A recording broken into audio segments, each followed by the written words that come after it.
एक राजा ने अपने पुरुषार्थ से राज्य को समृद्ध बना दिया था। राज्य में प्रजा बड़ी सुखी थी, क्योंकि वह प्रत्येक वर्ग के हितों को ध्यान में रखकर काम करता था।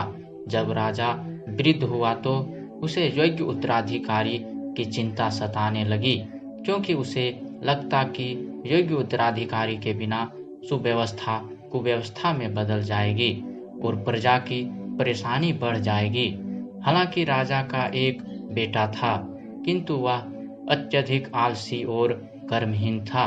वह स्वयं को मालिक समझता और शेष सभी को अपना गुलाम। यह अहंकार उसके आचरण में सदैव झलकता था। राजा उसे सुधारने के उद्देश्य से बुद्ध के आश्रम में छोड़ आया। बुद्ध ने अगले ही दिन राजकुमार को आदेश दिया, वत्स, यहाँ से 5 कोस पर एक जंगल है। तुम वहाँ जाकर फूलों के कुछ पौधे ले आओ और उन्हें आश्रम के अहाते में लगा दो। यह सुनते ही राजकुमार को बड़ा क्रोध आया, क्योंकि उसने तो आदेश देना ही सीखा था। क्योंकि उसके पिता ने बुद्ध की बात मानने को कहा था, इसलिए वह मन मारकर जंगल गया और फूलों के पौधे लाकर आश्रम में लगा दिए।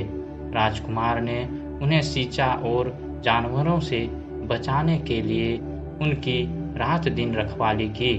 कुछ महीनों में सारा आश्रम भांति भांति के सुंदर फूलों से खिल उठा।